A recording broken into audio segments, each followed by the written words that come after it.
Remote is 6 years in. We're almost 2,000 people across the world. We were valued by over $3 billion. I still work 14 to 16 hours a day. This is Marcelo Lebre, co-founder and current president of Remote, one of Portugal's 7 unicorns. Since launching in 2019, Remote has become a leading global HR platform. We're the HR backbone of businesses because, we empower literally everything from finding the best person in the world. We have a database of 800 million people. We have an average of 15 million people visiting our platform on a daily basis looking for jobs. I don't know if you've seen Johnny Ive joining OpenAI. You have 2,000 people joining your company. How do you convince the best people in the world to be joining? They join your purpose, your journey. That's what they join. If you would advise the government in Portugal right now and you had 3 things to tell them that they need to change, what are those 3 things? Without companies, there are no governments, because companies is fundamentally what feeds the financial system of a country. And in many countries, especially across Europe, the employment laws make it so that if there's a bad actor, you will be paying for that headcount for months, if not years, because you can't legally fire them. How do you structure the teams in a way that everyone builds? I over-rotate on results and achievements more so than anything else. Job and I have 2 things that are non-negotiable. One is we don't bring our ego to work. And second is we don't accept this.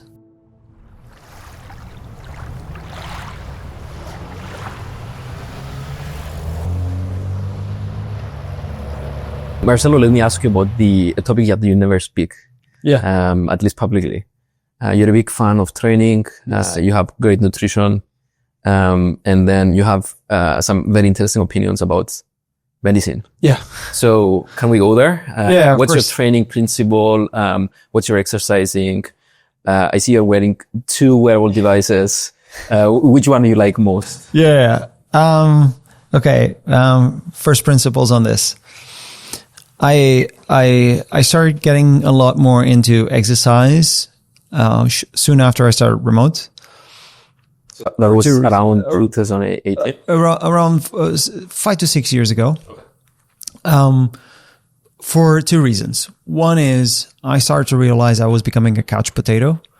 A flight of stairs, I would be tired, and I had a small kid, and I felt like I'm not really, I don't feel like I'm the person that I would be proud to be. Like if I were to speak to my 10-year-old self, I don't think my 10-year-old self would be proud of my 35-year-old self not being able to climb a flight of stairs and be out of breath.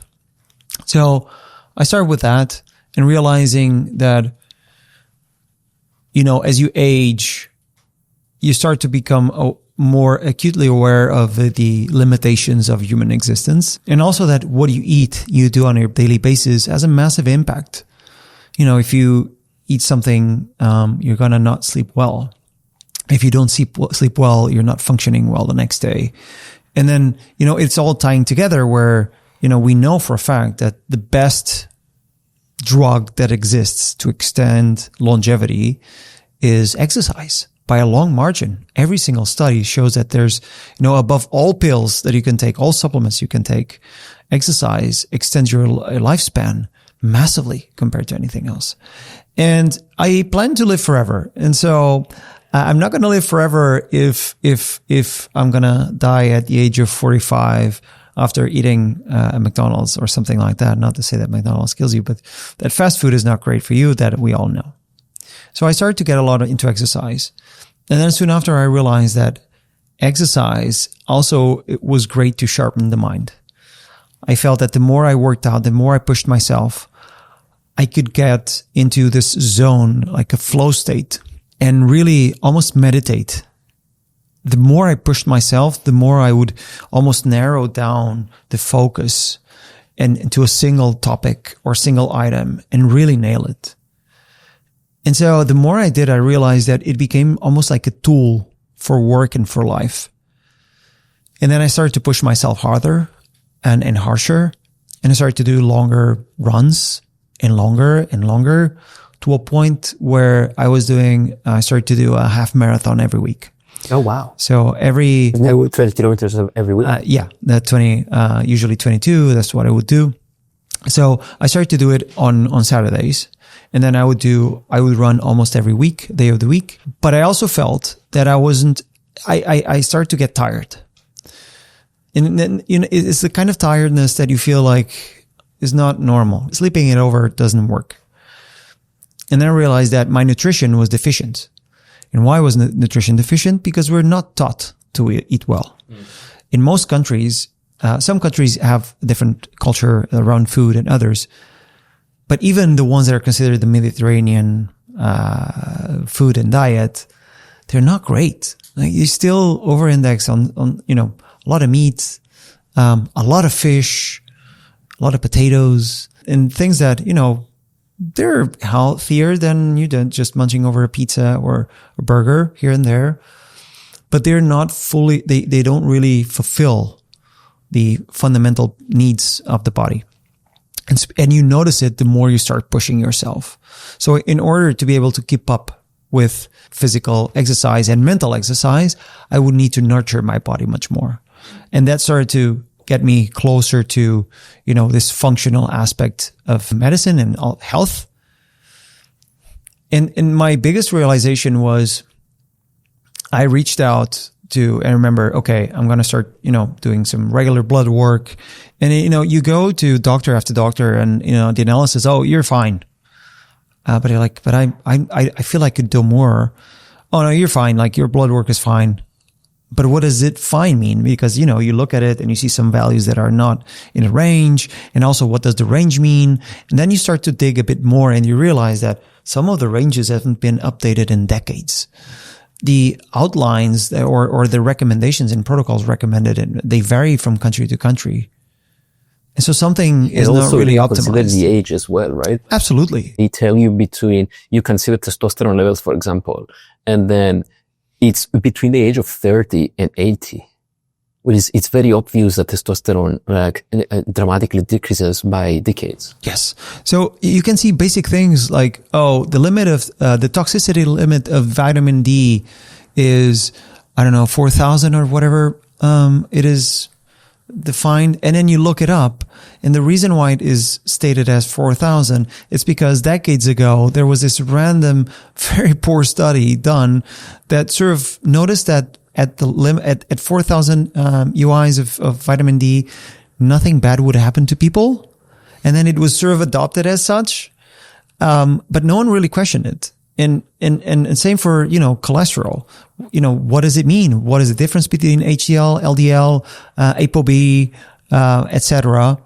Most doctors don't really screen patients for ApoB, for instance. So I am grateful to live in an era where medicine, especially in Europe, is widely available, and that you can get really good, fast treatment for acute symptoms and acute diseases. But I do feel, and we were talking about it earlier, that we're not really tackling health and longevity. We're tackling disease and sickness.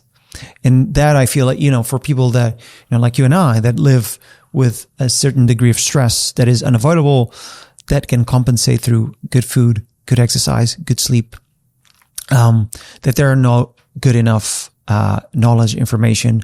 I'm very fortunate that I met someone that I work with, Miguel, that is a functional doctor, and we work on literally every of these items that affect not just me directly, but my family. And this is an insane privilege sometimes, and you mentioned my devices. I have a Whoop, I have an Apple Watch, I also have an Aura, and I often compare the data between the three. I discuss it with my doctor.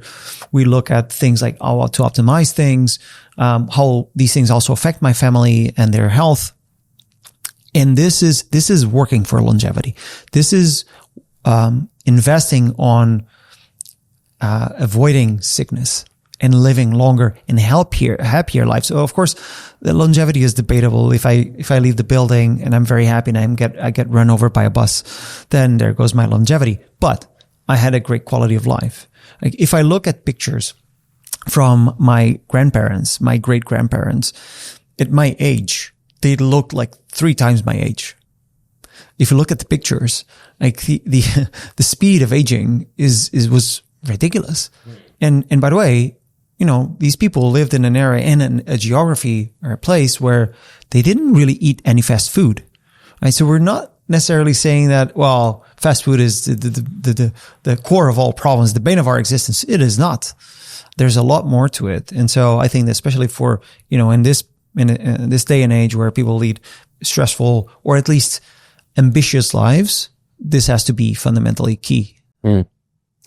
You spoke about having a doctor, but the problem for majority of people, they don't have access to a good doctor. And what I mean by that is, like, whenever I go myself, I told you the story earlier, but whenever I go to a doctor, like, there is these frameworks, there is this tendency to look at if you're sick or not, and not really see the progression you're doing towards a goal. Yes. Like, in your view, what's the future of this going to look like? Like, in the next 5 to 10 years, would we have more doctors? Will we have more AIs? How does this look like? So, the way I see it, in the past few years, we've seen the massive growth of companies that now enable you to take health on your own hands, right? You do blood work, they give you 200 biomarkers and try to give you a sense of what do these mean. Now, this is, of course, it's amazing, right? But this also opens up a new world where up until now, most people didn't really have access to all this, let alone track their own biomarkers and how they evolve in life. Now, given the amount of companies that do this at a reasonable price, you can do it. Now, the second stage of this phase is beginning, where you need to be able to understand them. Because if it says, this biomarker is fine, but this other biomarker is not fine, or these two biomarkers are at, the edge of the acceptable, and you could look at it in isolation and say, well, this is fine. But it may not be, because if to know biology, to know the evolution of the human body is also to know that certain things are correlated and other things are caused, causation and correlation. And this is where, the true knowledge of medicine is important, because you may know enough to be acutely aware of your state of health and what certain biomarkers mean. But 99.9% of us do not have the background and background in medicine or any kind of professional training in medicine. So you do not have the necessary skills to analyze and formulate an informed opinion. So now you need someone that is able to do this. What I find is that a huge amount, as we spoke about before, a huge amount of health specialists have training in protocol approach to disease, not necessarily to longevity. And by protocol, you mean? So what I find, in our experiences, I have something, I have a problem. I go to the doctor. He looks you over and says, well, you have this disease that is not so bad, but the protocol is you take these pills 3 times a day and go for it. And then if you get better, you're fine. If not, come see me again in 2 months. Now, this is most of the experiences, and generally speaking, it may be fine. Now, what we also know at sometimes, it's the disease in itself is a symptom to something else. Right? We also know today, for instance, that a lot of, skin rashes are a representation of how your gut health is doing, and you may see a dermatologist about this, but, dermatologists are going to try to fix your skin. They're not going to look at you and think, well, have you been stressed? How's your poop? Right? And this is the kind of, finally, we're at an age where, information, LLMs, technology, AI is able to integrate all this information. And we used to go to the doctor and say, hey, I'm really worried about this. And the first thing he would ask is like, well, you went to Google, right? And you're like, yeah, I was somewhat ashamed that, yeah, I went to Google. Yeah, you don't have cancer. right? Just shut up. Don't Google it, right? SEO is the death of you. But we're now at an age where you can really explore your options. And it is great that some of the medical profession specialists are starting to adopt it and understand that there's a more integrated approach to this, meaning now with the entire amount of information that you have about your body, about your biomarkers, about your sensors, that you and your physician can interact with data and context at the same time, rather than a protocoled approach to a single individualized set of symptoms, rather than the holistic person. And now I'm not saying with, using the expression holistic that I jump on the bandwagon of trying certain things that, that have no scientific background whatsoever. I think all we're discussing is scientific backed approaches and scientifically backed initiatives. Not to say that you now are looking at crystals and singing Kumbaya and hoping that it's going to cure all your diseases. And so AI now enables you to do amazing things like, you did a blood work panel. Everything seems fine. You know what? But your aura is saying that you can't sleep and your body temperature is up. So something is not well. Maybe it's your mental health that is not great, but mental health is part of health and needs to be addressed too. So we're now in this situation where you can interpret a lot more and do a lot more a lot earlier. And I don't think that most of the health professionals are ready or embracing this as they could. I'm fortunate to work with one that is, and, understands that a lot of the times it's actually very positive that we come with questions, that AI helps us to narrow down what we feel, about our bodies and what we could be related, and explore, to go much more beyond the symptom, but rather explore what you can do to live a longer, more fulfilling life. I can give this example. One of the things that also propelled me a lot into working out, I saw this quote, and this is a very common quote that has been going around for ages, that says, there's going to be a day where you will pick up your kid and neither of you will know that it's the last time that you will be able to pick him up. And this is not a dark quote. But it's reality, right? They get heavier. Kids get heavier. They grow up. And so you start, eventually there'll come a day where you don't pick them up anymore. And I read that and I was like, fuck this. I'm going to work out until I'm not ever going to stop picking him up. Right. And it's the same. Like eventually, if you become a grandparent or a great grandparent, you want to be able to enjoy your extended family. Just go on walks and explore, go on hikes. Maybe by that time we're on the moon. I want to take a shuttle and go to the moon. I don't want to get to the age of 80 and barely being able to lift from a chair. Right? So I think with all the AI now, it feels like you can write software on an individual level and personalize everything so much, that it's going to significantly change everything. It also feels like we can spend 2 hours speaking about this topic. So yes.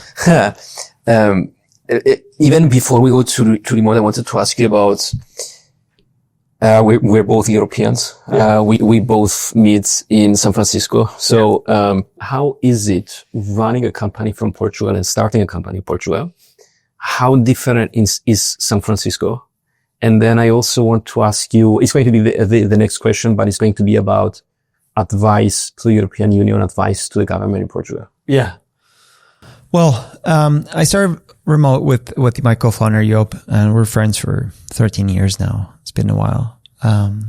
Happily co-married also. So we started the business. We were both in Portugal at the time. We started this company called Remote because we wanted to find a way to, for people to be employed from any company around the world and companies to find the best people in the world to work with. We happened to both be in Portugal at the same time. We built a global business. out of Portugal. So today, Remote is over 2,000 people all across the world. We have a company in over 100 countries across the world. And we help pay people literally, almost literally in all countries in the world. It is a bit of a strange environment doing so from Europe. My feeling 5 to 4 years ago, we were always head downs building. And eventually we raised money and we raised money and we raised money, and the company was super successful, was still growing quite fast. And I remember the day we raised our Series A, and a news reporter in Portugal rang me up, and, I picked up the phone. Hey, I'm so-and-so, work for this news paper. We'd love to ask you a few questions. And I said, sure. Well, about your fundraising, the first one is, where have you been? No one heard about your company. And all of a sudden you raise like 100 million? Like, how does this happen? Like, how do you raise this amount of money out of Portugal? Like, so it took me quite a while to explain to people that I've been building a business. Like, I'm not out there, doing interviews on it or on the TV, and that you build businesses by working on them. And it still didn't land, right? And then the next questions were more about, does this mean that you're now rich? Does this mean that, you now have a part of this money? And so I found myself having to explain business to a 5-year-old. It's in very specific terms, basically. It felt like we were 100 years in the past. Now, of course, 4 to 5 years have passed, and Portuguese ecosystem evolved quite a lot. So we're now 70 unicorns. It's a significant density for given the size of the business or the country. 7 unicorns. Yes. This is since when? The latest unicorn was announced like 2 months ago, but the first unicorn was like potentially, I don't know, maybe 10 years ago, I'd say, give or take. The fact of the matter is that as a country, the density is, if you compare the amount of unicorns and the amount of the population, it's quite good. It's a good ratio. I think it comes a lot from, Portugal to never having been considered front runner in anything. When there's a line, Portuguese people are not sitting they're in the front of the line. And so we always were taught to work for everything we have. It's been always a somewhat poor country, but we always work our asses off to own what we have. And that is a bit part of the spirit of, trying and trying and trying and trying. But the perception it's improving significantly. But since we started the company, every time I would speak with someone, they would be appalled, as if we were doing something illegal. A company this size out of Portugal, how does this happen?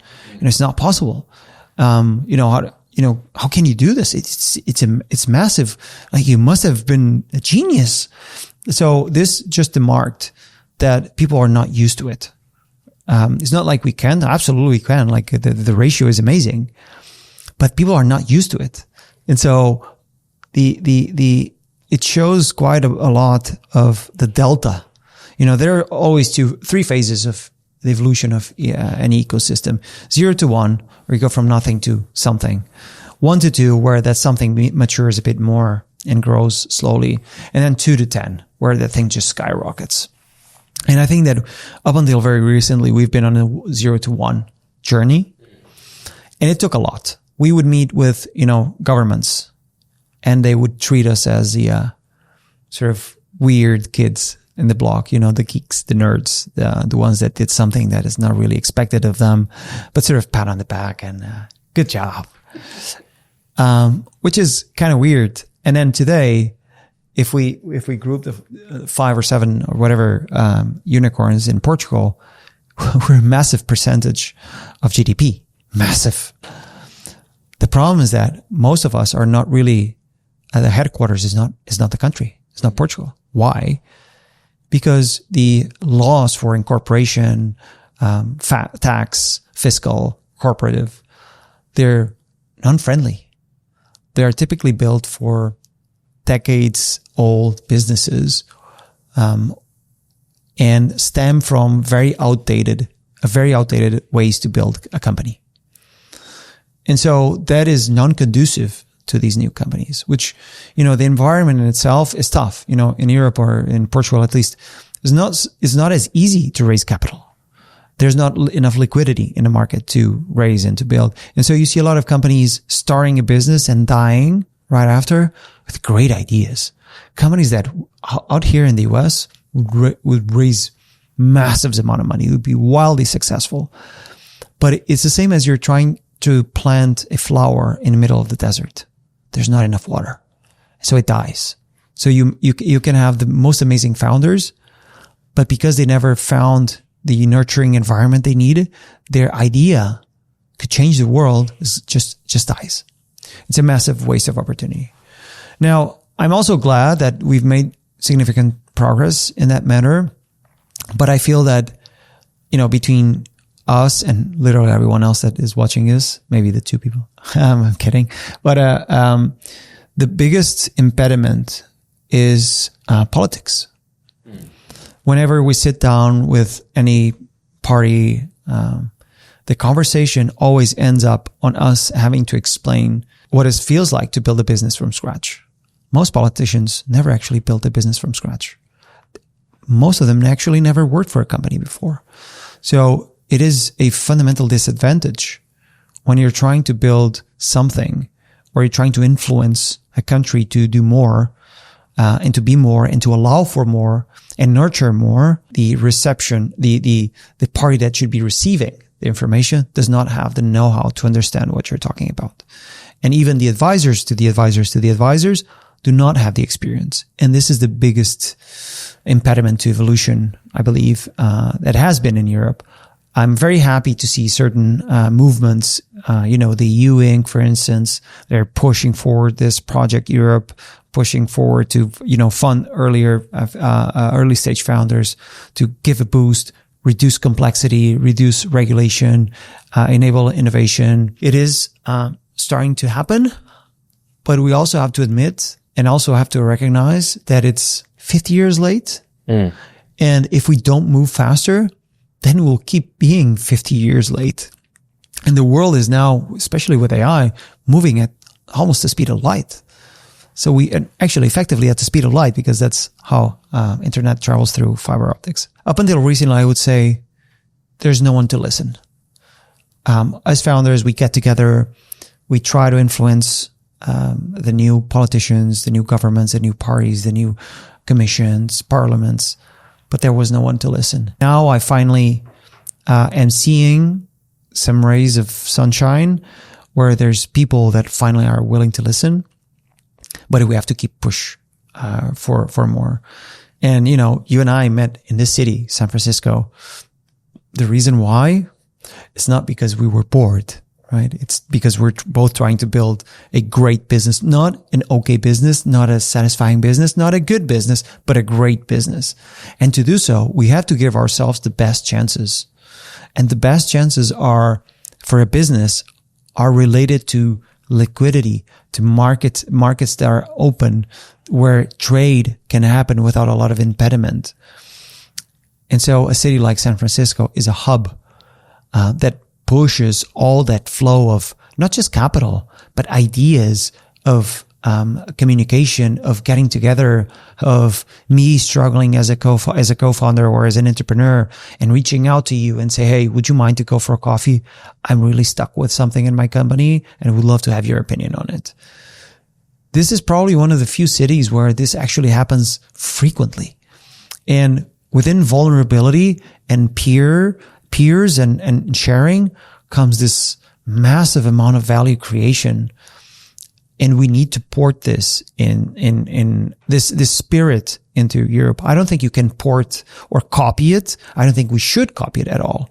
But I think that we should understand that this creates value, and then we should explore more what is our ability to create value in Europe. How do we create our value, not a copy? I don't want to say that, Portugal is the SF of Europe, or Portugal, or, that, there's a new hub that is the new New York of Europe, the new San Francisco. I don't want to say that. Like SF is SF. New York is New York. Berlin is Berlin. Right? But I want to be able to talk about Europe and Portugal, of course, and say, holy crap, it's so cool to build here because there's a community, there's people that help. The government is involved. Of all the places, I think European Union is super well suited to be much more involved than, for instance, in the US. We know that, capitalism has so many great things, but also has a very marked interest in capital.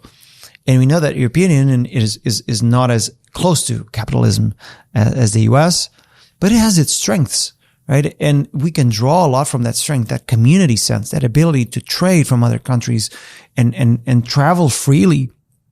And that is the one thing that I think we're very much lagging. And we're all excited about all these initiatives, but boy, it feels still quite too late. Yeah. I think my beef, if you'd like, with the whole initiative in Europe is that we want to change the perception, or we want to change the narrative. I think the reality is one should not compete. It's not a solution to imitate what the US is doing. Yeah. Right. And you should learn what's happening here. You should not say that London is a hub or Berlin is a hub. They are not. Like, I spent a lot of years in London. It's not a hub. And my problem with saying that it's a narrative and there is a narrative difference is you reduce the chances for a new founder to take the leap and say, you know what?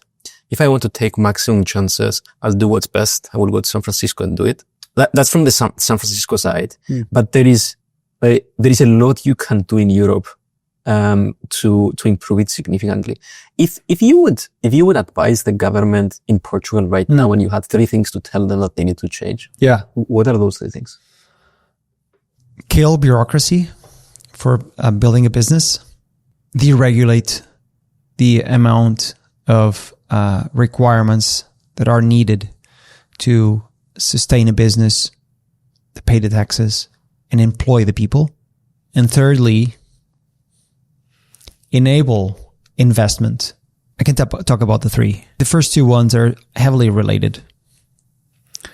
Even though you can easily, in a fast way, create a business, the structure of it is very monolithical. I can't easily create a business that I could, sell a portion of it to you if you want to become an angel investor. You have to jump through hoops to make that happen. It is an outdated structure of form of the business.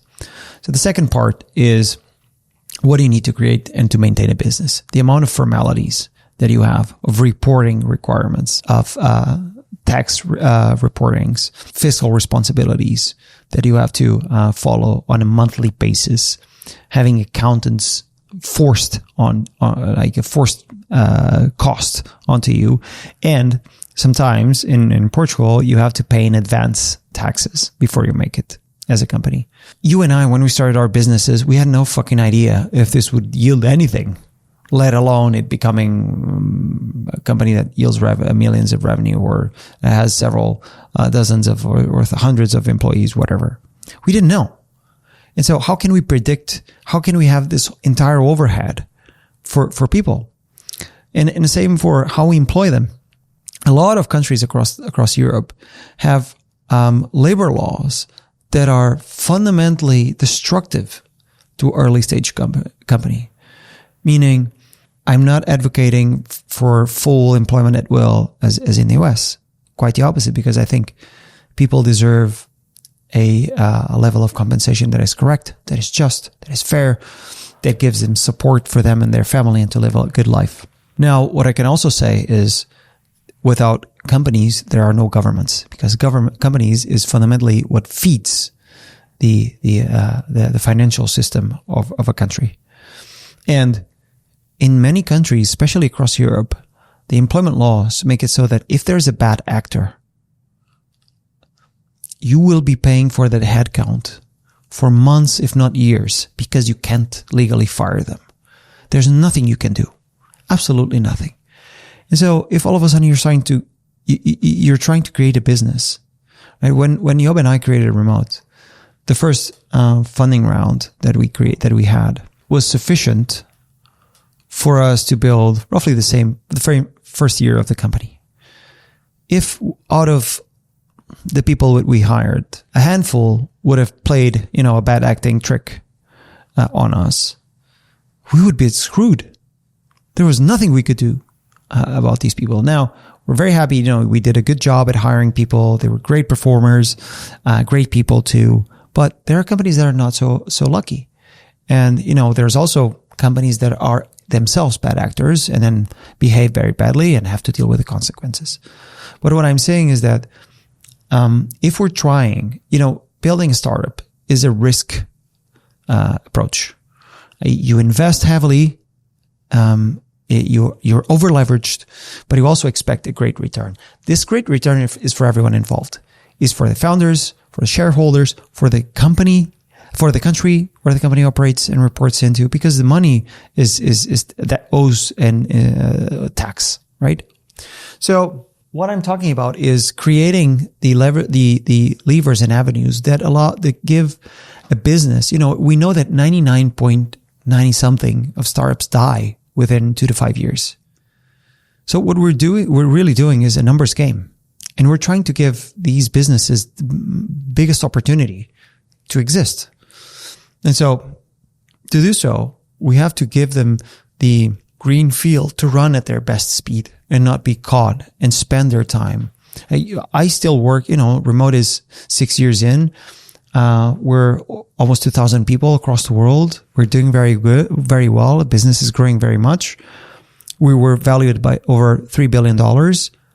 But I still work 14 to 16 hours a day. If a percentage of that is wasted on managing the local entity, because now the bureaucracy requires me to hand over a file, whatever, and the person that I'm calling, by the way, on the authorities has no idea what I'm talking about because they don't know what a startup is, then I'm screwed, right? I cannot compete with how can I compete in countries like the US, the Emirates, China, Japan?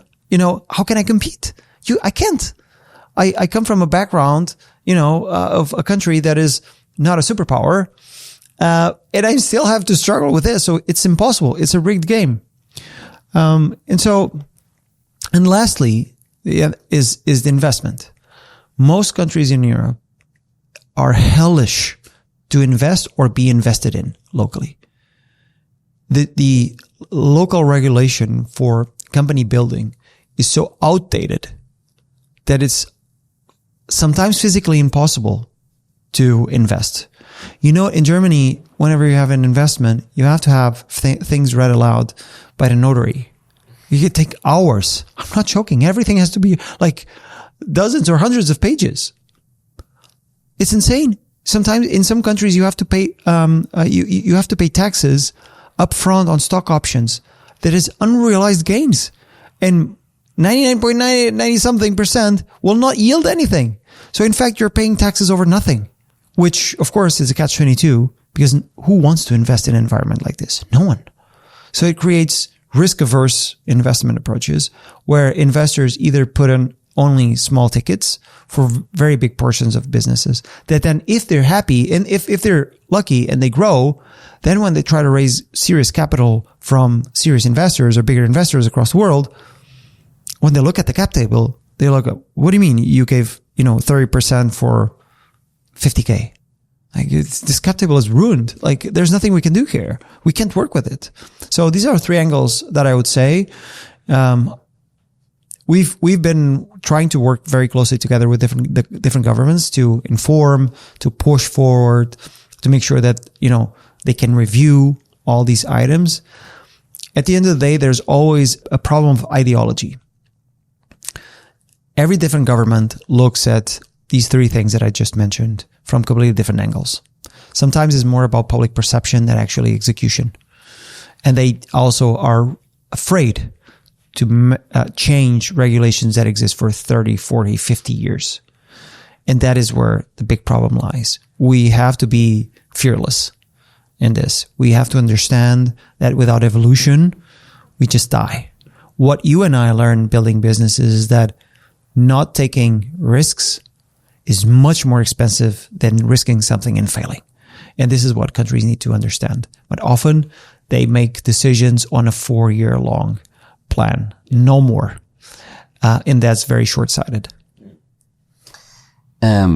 You're running a business that is valued more than $3 billion. You have almost 2,000 employees or more, and you did this in 6 years. Yeah.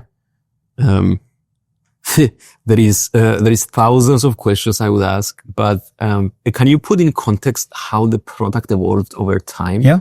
What was the initial product, and how did you move to more products over time? How did you think about the new product lines, and how did you know that these products are going to grow?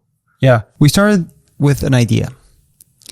And we sort of start the company with this, I often joke about this and say that, it's a bit like the episode from Curb Your Enthusiasm, like the Spite store, where Larry just builds a coffee place next to another out of spite. And I think it is not necessarily that, but we build this because my co-founder and I always believe that people should do what they love.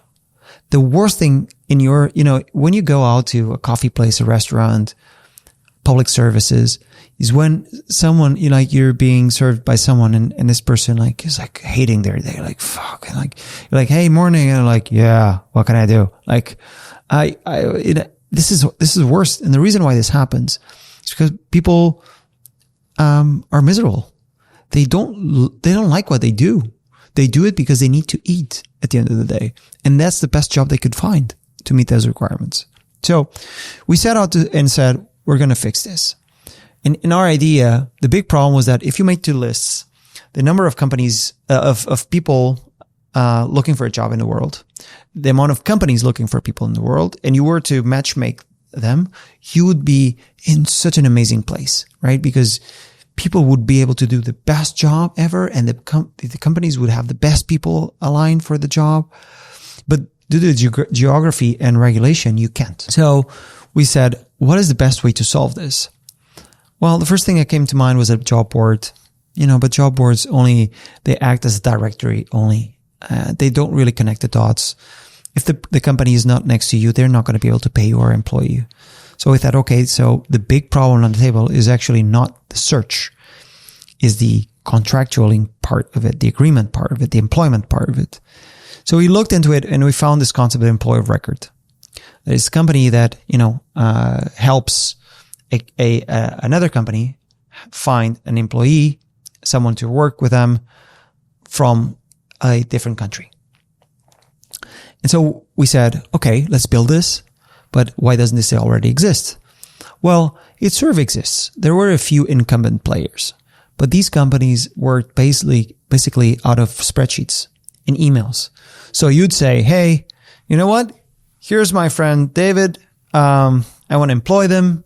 My company is in the US, but they are in the Netherlands. So here's all the information. And then this would take months. Oh, the company would reply back, here's the employment template. And you'd say, well, there's a mistake there. I don't want this person to be employed in this job. That's not what I'm asking for. Go back. This would take months. And we said, oh my God, this is crazy. Also, percentual points, of the job. So if the job would take 100K, the company would take 10%, 10K out of that. So it felt weird and clunky and poor. And we said, okay, so how can we build this across the world and make it simple? So the only way to make it simple is if you automate it. You can only really automate it if you own everything end to end. So we did. We went to every single country. We raised a shitload of money to go into every country, understand employment laws, payroll laws, tax, equity, corporate, fiscal, anything. But how many people does this involve? How many people did you have around the world doing this? A lot. So we started by taking this approach of land and expand. The way we would do it was we pick the country. We had a list of countries, land, and we would land and have request a referral for a good company that could work with us initially, meaning they would teach us about all these laws, all these regulations. And that's a consultancy? Typically it could be, but sometimes it could be like a local specialist firm that would work with us. And they would we would hire people locally as well, and they would act as the first brain dump of the basics. Then we would incorporate the data, build it into the platform, and then maintain it and build it. So that's how we built the first employer of record solution across the world. Out of all of the advice you are getting at the beginning, how much of it was nonsense?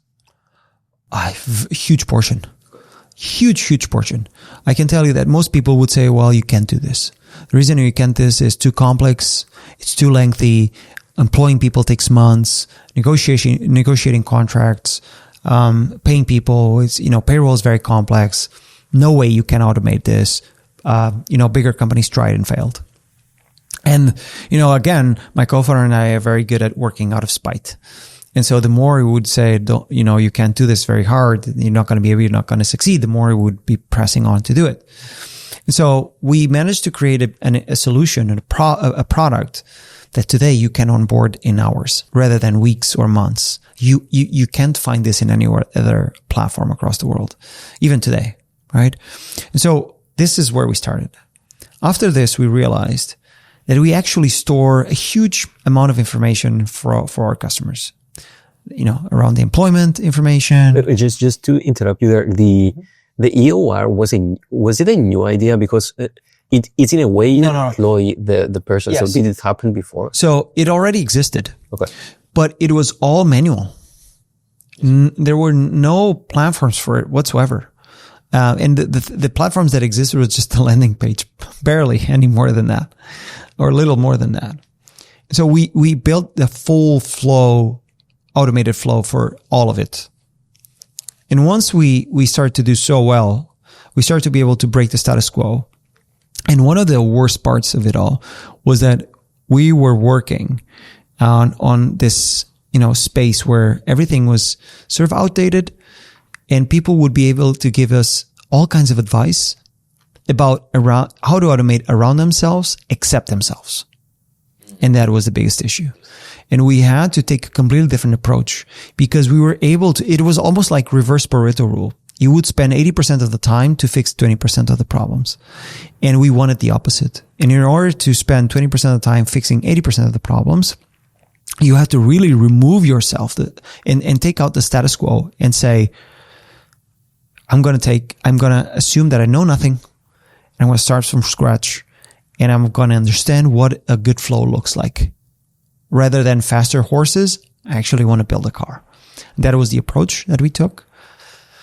And after taking that full automation approach, we had so much success. The feedback was so great that the next piece of feedback we got was, okay, so you know what? Employer of record is a part of my workforce. I have several other parts of my workforce. One is people in countries where I already own the entity that just need payroll. There are people that are just freelancers. They come and go. Or there are folks that are freelancers, but I don't really want to handle them. I want you to handle them. Or eventually, a relationship like this in the US is called a PEO, right? Where you employ people in other states in a co-employment solution. And the feedback was always the same. It's like, guys, you already have the piece that is unavoidable in my business. It's the center of gravity. So everything that the HR teams used was revolving around us. And we saw this in 2022, where everyone started cutting costs. And the first thing you cut costs are like the $10 PAPM on that tool that tracks time off, the $10 PAPM on that tool that tracks if that person is online or not. And then we start to understand there's a massive consolidation play here. So we start to build everything into the platform because we understood that remote is the first thing you turn on when you start your business and the last thing you turn off when you close down your business, hopefully a long time after. And this was like the act 2 of remote in which we are today, where we went from a single trick pony to multiple products. Typically when I have 2 seconds to talk about this to anyone, just say that we're the HR backbone of businesses, because we empower literally everything. With the pillars being, how do you pay people across the world? And then the compounding effect of it is, how do you manage people across the world? So we can really do end to end, from finding the best person in the world. We have a database of 800 million people. We have an average of 15 million people visiting our platform on a daily basis looking for jobs. So we were able to, based on your job description, say, rather than you spending time sipping through 20,000 people that apply to your jobs, we will actually tell you who are the best people around the world that we believe, based on your job ad and AI, what is the best. And then it's up to you how you want to engage with them, pay them locally as a freelancer or contractor, whatever we believe is the best fit. And then just manage them, promote them, let them go, whatever you want to do within platform. With our infrastructural moat, because we're still the only company that did this in every single country, we can do things that no one else can. We can give you, the best expert advice in anything. We can help you scale up, scale down, give equity, manage RSU, stock options, whatever across the world, plan where to hire next, based on your pay ranges, so on and so forth. In all of this, I wish I could say it was just a stroke of genius, that we woke up and said, no, this is such a massive and loud market that the only thing we had to do was listen. People were telling us, the more you build, the more we buy. And look, we're very good at building. I don't think we're very good at promoting ourselves, but we're very good at building. And that's what we're doing nonstop. Speaking of very good at building, if you have 2,000 employees, how do you structure the teams in a way that everyone builds? Yeah.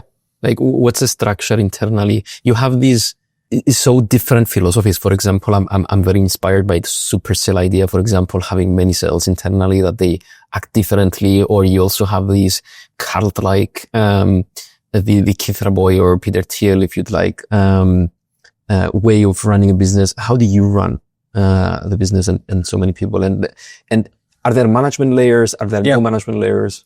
So I am of the approach that I never copy anyone else, because I believe that structures work in a very specific context of the people, of the time, of the business. So in the history of remote, it actually evolved quite a lot.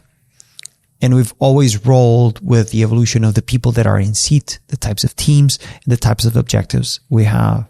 So we don't shy away from changing structures based on the need. And we try to get the solution close to the problem, rather than define a structure and then hope that it sort of addresses the problem. Job and I have two things that are non-negotiable. One is, we don't bring our ego to work. We never did. And we also do not accept that others do. It's good that you're proud about things that you achieve. It is very different being proud and having a massive ego, or significant ego. And when people start to optimize for ego, they get stuck on a local maximum and they forget the global maximum that is the best for the business. And so we never allow ego to be part of a discussion. So that's one. And second is politics. We don't accept this. If you come to play and your angle is, hey, I'm going to do the thing that is going to give me most visibility. Dude, everyone knows that you're playing politics. People think, oh, I'm going to be so smart because I'm going to do this and I'm going to get in front of the CFO or the COO and, my team is going to have so much visibility. I'm sorry to say, but this is not 1975. People know that you're playing politics. Everyone knows. And so it's all about outcome. Either you deliver or you don't. I don't like OKRs, for instance. I never did. I think it's a massive waste of time. You spend a huge amount of overhead. You have a strict approach. And most of the times people waste time to rigging the game to make themselves successful rather than making the business successful. And so I over-rotate on results and achievements more so than anything else. Remote is structured, leadership is structured into two levels. One is exec, so C-level, and SVP. And the second level is VPs and up. So second level we call the bridge, because I'm a Star Trek fan, bridge of a ship. And then we have the remaining management of the organization. So executive team meets every quarter. The bridge team meets every 6 months. And then the other teams, if meaningful, if important, they will meet on a point-to-point basis, discretionary, but not really good groups. We're fully distributed. There's no single office across the world. I'm not going to claim that we're flat, and a lot of people claim that they're flat as if it's something important. I don't think it is. I think that you still need some reporting lines, because you have to, you have to make sure that your team is performing, that they're doing their best, and people are happy at the end of the day, or at least making the business grow while being happy.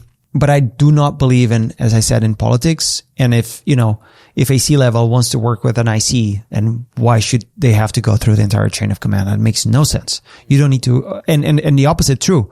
Like if someone that just joined the company thinks that I should see something, or that they should tell me something, why not? Just DM me, send me a message. We don't use email internally. We use Slack. Typically I like async communication. We do like a lot of async communication. So create a page in Notion, share it with me, or a Loom video, or send me a DM, whatever. I'll do, like I do inbox zero. My co-founder are roughly the same, even though I think he does more inbox denial more than inbox zero. But we get to everything, right? And if you structure your day and your priorities, you get to everything. I don't subscribe the two extremes where, those executives that never talk to anyone, or the executives that are on everyone's business, on the micromanagement. I think that if you're doing that, then you're setting yourself to a massive catastrophic failure, because one day you're not going to be there. The whole thing's going to implode one way or another. So I think that, truth is in the middle. And we try to make it an environment people feel that they can talk when they need to talk, when they ask for help, or they call bullshit when they need to call bullshit. What matters is prioritizing the business and the growth of the business. That's why we're all here. I don't subscribe to that topic of we're a family. This is a lifestyle business. We want you to be, enjoy life. And it's not up to me to tell anyone how to enjoy life. I don't have a family of 1,000 or 2,000 people. My family is very small, and my family is my family. My friends are my friends. And I hope that everyone plays the same approach, because I don't like mumbo jumbo, because it just isn't real. Yeah, I think it's much closer to a football team, for example, Barcelona. It's not that the players are a family; they're not family at all. It's a very high performance organization. Mm-hmm. It's just 11 players, and if you are not the best, you get substituted. That's the whole mantra of Barcelona. And I think it has a lot to do with, very close to sports. Yeah. I want to ask you another two questions. We're about over time. I don't know if you've seen Johnny Ive joining, OpenAI. So I wanted to ask you, you have 2,000 people joining your company. It means that you have some extremely good advice on how do you convince the best people in the world to be joining. They don't join you. They join your mission. That's how I reduce it to. Don't join you. They join your purpose, your journey. That's what they join. You could be, the best spokesperson in the world, but the best spokesperson in the world, it could be a smooth, soft talker. That's fine. And people may even pay attention to you, but they won't join you unless they believe that you're on a path to something. They may not know what it is. And often I find that I've been able to convince people to join. And I realized that after they joined, they didn't really know what the company was fully doing. Maybe also because we have a fairly complex business, but they joined the vision, right? They joined the journey. And that's how you convince people. And I've never tried to convince anyone out of money. Of course, it plays a good part, because you don't hire people if you don't pay them. And a lot of the great people, they really require quite a bit of money to hire. But they join primarily a vision or mission or journey, and secondarily the work conditions. That's what I find. So the last question is: go force 100 years to the future. Yeah. And the world is alive. What is it doing then? What are the things that are changing? So I subscribe a lot to the Gene Roddenberry vision of Star Trek in a future where people don't work for money. You work for your own benefit. Maybe you're the best woodworker that we could have alive right now in the world. But we don't know, and probably you don't know because you're building a business because you think that this is what you should be doing at this point. Same for me. I wish there would be in a position where this is real. And the reason why you and I also do this is because we have ambition. And our ambition is also tied to our chip in our shoulder because we don't come from tier 8 countries where, we want more. We want to give our family more. And we want to experience success. And today this comes super tied to money and financial gains and freedom. I want the world to live in a situation where people can actually do what they really enjoy. And actually, everyone gets, we don't work for money. We potentially work for whatever else, like a form or UBI, universal basic income exists. And Remote could be the company that handles that 100 years in the future, where we make sure that everyone has what they need across the world from either money or credits, whatever you want to call it, and the benefits that you need to be healthy, be free, be happy. If Remote is alive within 100 years, that would be a good outcome. Sure. Marcelo, let's be awesome chat. Thank you. Thanks for being here. Awesome. Man, I have another 1,000 questions. Yeah. That was really good. Cool. Excited. I love this. Thanks for having me, man. It was great. I had like a list of 20 questions, but we just went through 5. Yeah, that's okay. Well, and I'm back. We can do part 2, or I can interview you.